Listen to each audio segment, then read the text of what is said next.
Vous pensez tout savoir sur les troubles de l'érection et leur traitement? Dans cette vidéo, vous risquez de découvrir au moins quelques éléments qui vont vous surprendre. Bonjour tout le monde et bienvenue dans cette nouvelle vidéo. Bienvenue sur Charles.co, la chaîne santé sur laquelle on parle de plein de sujets de santé, comme aujourd'hui le sujet de la santé sexuelle. Comme vous le savez, Charles.co, c'est aussi un site de téléconsultation, une clinique digitale, c'est-à-dire si on a un problème sexuel, on va sur Charles.co, on choisit le type de problème sexuel pour lequel on souhaite consulter, l'érection, l'éjaculation, libido, etc. On fait la consultation et ensuite on suit ce que le médecin va nous donner comme conseil, explication, traitement. Bref, quand on a des problèmes sexuels, on ne reste pas seul à se dépatouiller et à essayer de se débrouiller pendant des mois et des mois avec ça.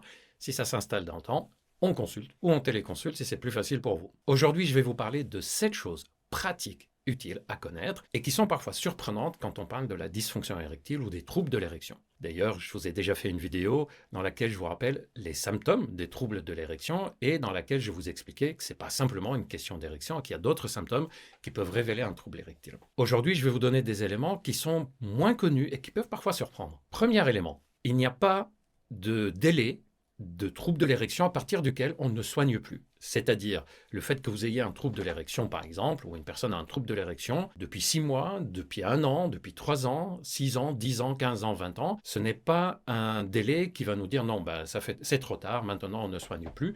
Quelle que soit l'ancienneté du problème de l'érection, il y a des soins possibles et il y a une amélioration possible.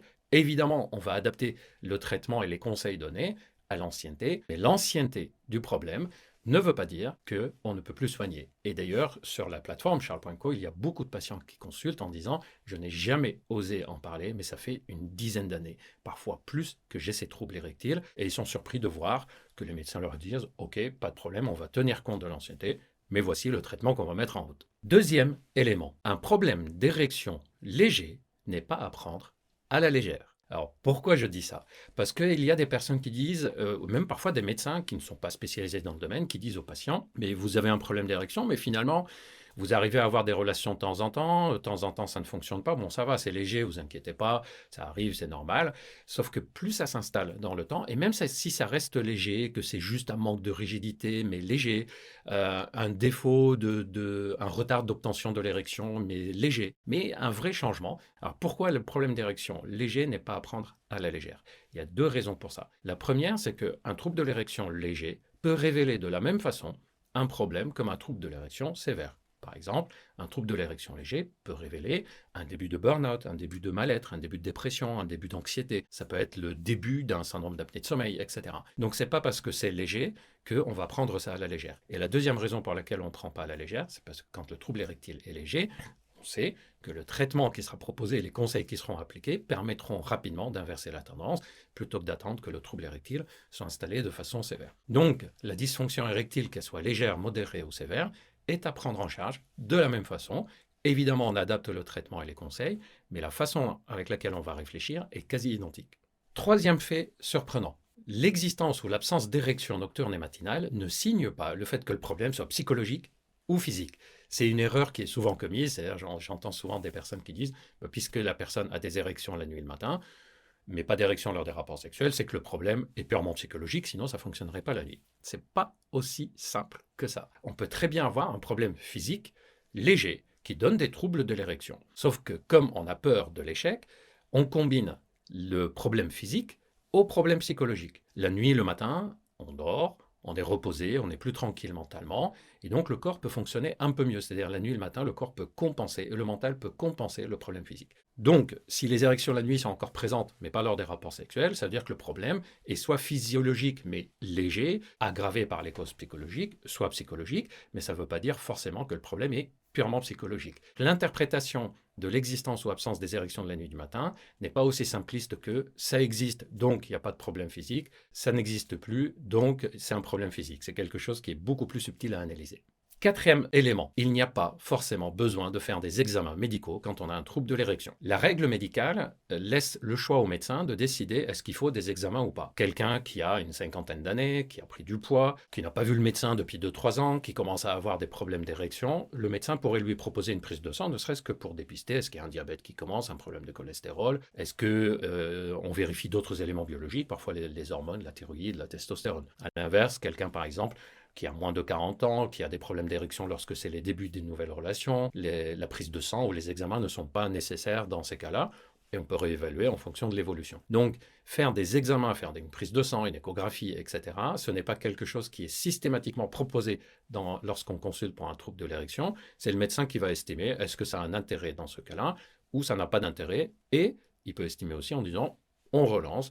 En fonction de l'évolution, on verra s'il y a lieu de faire des examens ou pas. En tout cas, la prescription d'examen n'est pas systématique. Numéro 5, le fait qu'un premier traitement prescrit pour l'érection n'ait pas amélioré la situation n'est pas forcément le signe que le problème est sévère. Ça, c'est ou que le problème est désespéré. Ça, c'est quelque chose qui surprend beaucoup de personnes qui consultent sur charles.co en disant « j'ai déjà consulté sur la plateforme, soit un médecin en ville ou autre, on m'a prescrit un traitement, ça n'a pas fonctionné, est-ce que vous pensez que mon cas est désespéré ?»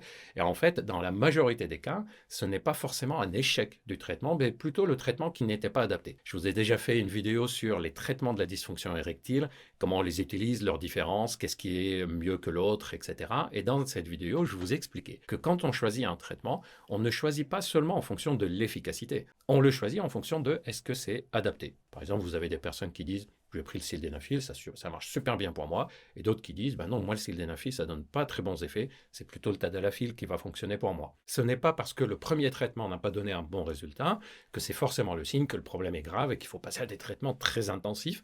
On réévalue et on voit si le traitement était simplement pas adapté et que c'est un autre médicament qu'il faut. Numéro 6, le fait de reprendre soin de soi est quelque chose qui va améliorer les érections naturellement, mais ça peut demander du temps. Et donc, on peut prescrire un traitement en même temps qu'on reprend soin de soi-même. Je vous ai parlé de cet élément dans la vidéo sur sport versus Viagra. On sait, les statistiques et les études montrent que quelqu'un qui reprend soin de lui-même, il a quand même 30 à 40% de chances en plus de guérir du problème d'érection, même sans médicaments. Et d'autres vont avoir besoin de traitements. Parce qu'en fait, quand on reprend soin de nous-mêmes, notre corps va se remettre à fonctionner correctement, mais progressivement, mois après mois. Et donc, c'est au bout de 2, 3, 4, 5, 6 mois, parfois au bout de 1 an, qu'on a les résultats positifs. Et chez certaines personnes, cette période-là peut être un peu démoralisante, elle peut être un peu fatigante mentalement, voire frustrante en disant j'essaye, je fais des efforts, je reprends soin de moi, mais ça ne fonctionne toujours pas sur le plan érectile. Et dans ces cas-là, c'est typiquement la prescription du traitement à visée érectile qui sera transitoire, c'est-à-dire on va prescrire le médicament, la personne va reprendre soin d'elle-même et progressivement, la personne va sentir qu'elle a de moins en moins besoin de prendre le médicament. Donc oui, reprendre soin de soi-même peut guérir les troubles de l'érection, mais ce n'est pas un résultat immédiat, c'est un résultat au long terme. Numéro 7. Parfois, le traitement sert à faire le diagnostic. Comment un traitement qu'on prescrit donc pour soigner peut faire le diagnostic? Là, les personnes disent, mais habituellement, on fait un diagnostic et ensuite on prescrit un traitement. Il y a quelques situations, et ce n'est pas si rare que ça, où le diagnostic n'est pas très clair. Quelqu'un qui dit je n'ai pas confiance en moi-même sur le plan psychologique, sexuel, c'est pas toujours simple de savoir est-ce que toutes ces interrogations qu'il a, c'est la cause du problème d'érection ou la conséquence du problème d'érection, par exemple, ou les deux en même temps. Il y a aussi un autre élément, quelles sont les questions qu'on a en tête qui sont une cause du problème d'érection et quelles sont les questions qu'on a en tête qui sont une conséquence du problème d'érection. Et dans ces cas, typiquement, on va prescrire le traitement et on va revoir la personne dans les semaines, les mois qui suivent. Les interrogations, les doutes, les angoisses qui ont disparu, c'est que c'était simplement des conséquences du problème d'érection. Par contre, les interrogations qui restent, malgré l'amélioration du trouble de l'érection, ça veut dire que c'était une cause et ça vaut le coup de les travailler en profondeur.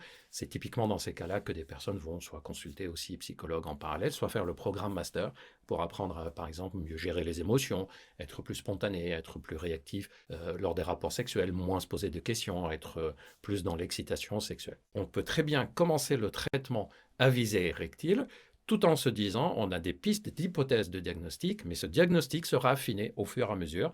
Et ça, c'est quelque chose qui peut parfois surprendre parce qu'on est habitué à dire il y a un diagnostic, il y a un traitement. Et il y a des situations où le diagnostic peut être plusieurs hypothèses possibles, et c'est la façon dont ça bouge, ça évolue sous traitement qui va affiner le diagnostic, ce qui va permettre au médecin d'affiner aussi les conseils et le traitement. Voilà, j'espère que cette vidéo vous a appris un peu plus de choses sur les troubles de l'érection et la façon dont on les soigne. D'ailleurs, je vous ai déjà fait beaucoup de vidéos sur les troubles érectiles, n'hésitez pas à aller les voir, toutes ces vidéos sont sur la chaîne charles.co et il y a plein d'autres vidéos. N'hésitez pas à me dire dans les commentaires s'il y a des choses qui vous ont surpris, s'il y a des choses qui vous paraissent un peu étranges, si vous avez appris des choses, s'il y a d'autres sujets de ce type que vous souhaitez que j'aborde. Moi, je vais préparer pour vous plein de sujets. Tout ce qui tourne autour de la santé, on en parle sur cette chaîne. Je vous donne rendez-vous très bientôt pour la suite. Prenez bien soin de vous.